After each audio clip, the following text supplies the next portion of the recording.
পূর্ব বর্ধমানে দেওয়ানদিঘিতে স্বামীকে খুনের অভিযোগ, গ্রেপ্তার স্ত্রী এবং তার প্রেমিক। সেচ ক্যানেল থেকে রক্তাক্ত দেহ উদ্ধার। ধৃতদের নাম রাজিয়া সুলতানা এবং মমতাজ উদ্দিন শেখ।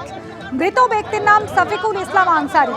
থানার সামনে জমায়েত করে অভিযুক্তদের শাস্তির দাবি জানান মৃতের পরিবার এবং স্থানীয় বাসিন্দারা।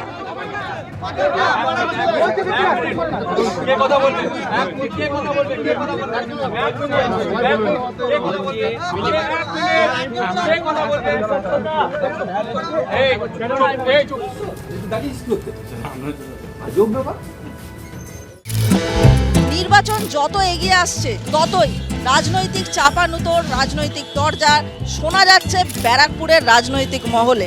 সরকারি দল যারা আছে দায়িত্ব অবশ্যই তাদের উপরে বর্তায়। এখন ক্রাইম রেটটা যদি আগে 100 থাকতো তাহলে এখন ক্রাইম রেট হচ্ছে 2-3% ম্যাক্সিমাম। প্রতিদিন তৃণমূলের মদতে তাদের খুন সন্ত্রাস চলছে। কি বলছেন এখানকার মানুষজন সোচ্চারে? তারা কি বা বলছেন ফিস ফিস করে? শোনার চেষ্টা করব সেই সব কিছুই, কান পাতবো ব্যারাকপুর অঞ্চলে। তাহলে চলুন ঘুরে দেখি ব্যারাকপুর। উন্নয়ন তো নেই, উন্নয়নের নামে চুরি জোচ্চুরিটা বজায় রয়েছে। যে কোনো কাজ করতে গেলে যে কোনো গুন্ডার সাহারা নিতে হবে, ব্যারাকপুর অঞ্চলে না নেতার সাহারা নিতে হবে। কিছু না করতে পারলে তাহলে পুলিশ দিয়ে আপনাকে জেল খাটতে হবে। এখানকার পরিস্থিতি কিন্তু খুব ভালো। ব্যারাকপুর অঞ্চলে তো সেরকম কিছু নেই, অ্যাডমিনিস্ট্রেশন বলতে কিছু নেই। ব্যারাকপুর শিল্পাঞ্চলে উজ্জ্বল ভবিষ্যৎ আছেই। ব্যারাকপুর পৌরসভা, টিটাগড় পৌরসভা, আর এই দুই পৌরসভার যত ওয়ার্ড আছে সেই সবকটি কিন্তু ব্যারাকপুর বিধানসভা কেন্দ্রের অন্তর্গত। গত বিধানসভা ভোটে এখান থেকে তৃণমূলের প্রার্থী হয়ে জিতেছিলেন রাজ চক্রবর্তী, পেয়েছিলেন প্রায় 69,000 ভোট। দ্বিতীয় স্থানে ছিলেন বিজেপির প্রার্থী চন্দ্রমণি শুক্ল, তিনিও পেয়েছিলেন 59,000-এরও বেশি ভোট। রাজ চক্রবর্তীকে এখানে শুধুমাত্র বিভিন্ন অনুষ্ঠানে পাওয়া যায়, সাধারণ মানুষ নিজের দুঃখ দুর্দশার কথা বলার জন্য রাজ চক্রবর্তীকে পান না। আমাদের মাননীয় মুখ্যমন্ত্রী মমতা বন্দ্যোপাধ্যায় মানুষের জন্য 365 দিন ভাবে এবং নানা রকম ভাবে মানুষের পাশে থাকে। ব্যারাকপুর অঞ্চলকে ইন্ডাস্ট্রিয়াল ডেড বডি বলা হচ্ছে, কাদের ওপর দায় চাপাবেন? অবশ্যই তৃণমূল। সরকারি দল যারা আছে দায়িত্ব অবশ্যই তাদের উপরে বর্তাবে। সবাই মিলে এটা করেছে, শুরু করেছে সিপিএম, তারপরে বিজেপি। তৃণমূলের যিনি বিধায়ক, তার নেতৃত্বে যারা এখন কাউন্সিলর হয়েছে তার একটা বড় অংশ সমাজ বিরোধী। মানুষের হাতে কাজ নেই বলে এই ইন্ডাস্ট্রিয়াল বেল্টে ক্রিমিনালাইজেশন বাড়ছে। অনেকটা কন্ট্রোল, অনেকটাই ক্রাইম রেট কমেছে। এই বিভাজনের রাজনীতির বিরুদ্ধে আমরা মানুষের রুটি রুজির সংগ্রামকে নিয়ে এগোচ্ছি। ব্যারাকপুর অঞ্চলে তোলাবাজি বা সিন্ডিকেট চক্রের প্রভাব আছে। চারিদিকে ছড়িয়ে রয়েছে তোলাবাজি আর দাদা। এখানে গুন্ডা মাফিয়া রাজ চলে।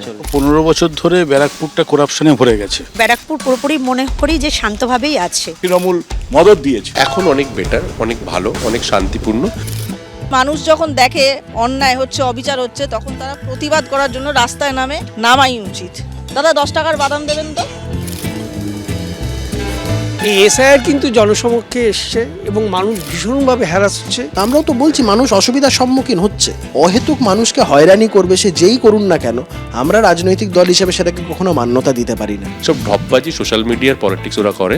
বেসিক্যালি ওদের কোনো কাজ নেই মানুষকে বিচলিত করা, মানুষকে বিব্রত করা। এটা কিন্তু একটা ব্যাড ডিমার্কেশন হবে। 2011 থেকে টিল আজকের ডেট অব্দি অন্তত বিগত 14-15 বছরে ব্যারাকপুর একটা জঞ্জালযুক্ত শহর হয়ে গেছে। এডুকেশন ফিল্ড এবং যে সমস্ত সেক্টরগুলো আছে যেখানে কিন্তু ম্যান পাওয়ারটা লাগেই, সেক্ষেত্রে সেই কর্মসংস্থানগুলো তো রয়েইছে। আগের বছরের ডিসেম্বর মাসে প্রায় 4খানা কারখানা বন্ধ হয়ে গিয়েছে। এই বিষয়ে দায় কাদের ওপর বর্তায় বলে আপনার মনে হয়? সম্পূর্ণটা এই রাজ্যের শাসক দল যারা, যেখানে কলকারখানার জমি পাচ্ছে সেখানটা রিয়েল এস্টেটের প্রজেক্ট করবে, পয়সা কড়ি কামাবে। কেন্দ্রীয় সরকারও এর জন্য দায়ী, এর জন্য আমাদের রাজ্য সরকারও দায়ী। শ্রমিকদেরকে ডিপ্রাইভ করে, মালিকদের সাথে একটা গোপন আতাত করে শাসক দলের নেতারা শুধু নিজেদের পকেট ভরতে ব্যস্ত।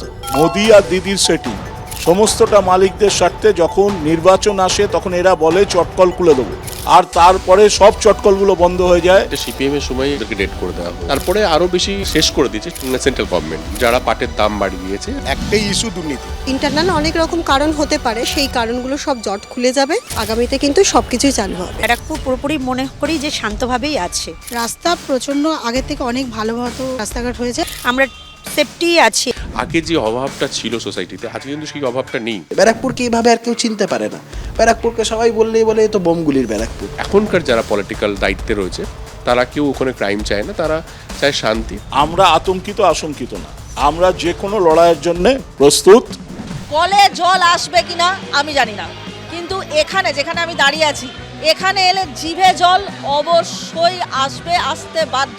কারণ আমি এই মুহূর্তে আছি বিরিয়ানির রাজধানী ব্যারাকপুরে, আর আমি নিজে নিজেকে আজ প্রমিস করেছি কাজ না মিটিয়ে কিন্তু বিরিয়ানি আমি খাবো না। তাহলে চলুন, বলেছিলাম কাজের শেষে বিরিয়ানি খাবো।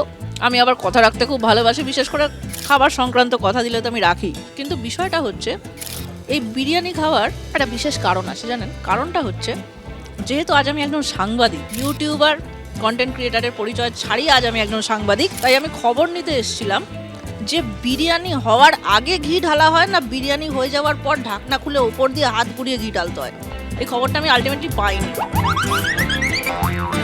কিন্তু আপনাদের আজকে আমি প্রচুর খবর দিয়েছি। আশা করি আপনারা সেই খবরগুলো শুনে একটু হলেও ইনফরমেশন পেয়েছেন। তাহলে এবার আমি চলে যাচ্ছি না, এখানে তো থাকতেই হবে, বিরিয়ানিটা নাহলে কে শেষ করবে বলুন, ওটা আমায় করতেই হবে, কিছু করার নেই।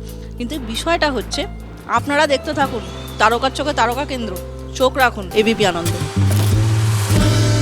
নির্বাচনের আগে রাজনৈতিক মঞ্চ থেকে দেদার প্রবচন কানে আসছে, কিন্তু সেই সব প্রবচন স্ক্যান করে আদতে কি সারমর্ম উদ্ধার করেছে জেন জি? বোঝালেই তারা বুঝছেন নাকি অন্য কিছু ভাবছেন? চলুন আজ দমদম বিধানসভা কেন্দ্র ঘুরতে ঘুরতে দেখি জেন জি বলছে কি। আসুন আমার সাথে। আমি 10-এ 10 দেবো, কারণ এখানে উন্নয়ন খুবই ভালো। পুরো জিরো। অবনতির দিক থেকে তো 10-এ 10 নিশ্চিত, 10-এ 100 দেওয়া যেতে পারে। আপাতত 10-এ 10ই দেবো। লেবারিটি বেশি আছে, সেভাবে ইনকাম নেই। বেকারত্ব বেড়ে চলেছে, তো বেড়েই চলেছে। শিক্ষা তো এখন প্রায় সোনার পাথরবাটিতে পরিণত হয়েছে এই রাজ্যের তৃণমূল সরকারের আমলে। পশ্চিমবঙ্গের বর্তমান সরকার নতুন জেনারেশনকে এগিয়ে নিয়ে যাওয়ার চেষ্টা করছে। চাকরি নেই, 6000-এর উপরে বেশি শিল্পপতিরা, শিল্পীরা আজকে পশ্চিমবাংলা থেকে মুখ ফিরিয়েছে। কার দৌলতে, কাদের জন্য?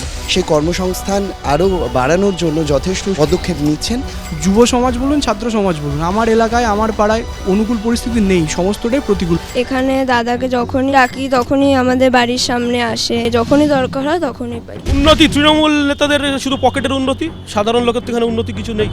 আমরা এতক্ষণ দমদম বিধানসভা কেন্দ্রের বিভিন্ন অঞ্চলে ঘুরে ঘুরে একদম নতুন মানুষ যারা এই যুগ, এই জেনারেশন অর্থাৎ জেন জি, তাদের নানান রকম মতামত শুনলাম তারা কি ভাবছে আগামী দিন সম্পর্কে, কর্মসংস্থান সম্পর্কে। আমাদের তো অবশ্যই চোখ থাকবে আগামী বিধানসভা ভোটের দিকে, আর আপনাদের কিন্তু চোখ রাখতে হবে এবিপি আনন্দে, কারণ এখানে কিন্তু আপনারা দেখতে পাবেন জেন জি ভাবছে কি। আজকে খানিকটা বোঝা গেল জেন জি ভাবছে কি, কিন্তু আরও অনেক বিধানসভা কেন্দ্র ঘুরতে হবে এবং নতুন ভোটারদের, নতুন মানুষদের, আগামী প্রজন্মের মতবাদটা আমাদের জানতে হবে, তাদের ভাবনা চিন্তা সম্পর্কে ওয়াকিবহাল হতে হবে, কারণ জানতে হবে, বুঝতে হবে যে তারাই কিন্তু আমাদের ভবিষ্যৎ। তাহলে আপনাদের চোখ থাকুক এবিপি আনন্দে এবং দেখতে থাকুন জেন জি ভাবছে কি। এবিপি আনন্দ, এগিয়ে থাকে, এগিয়ে রাখে।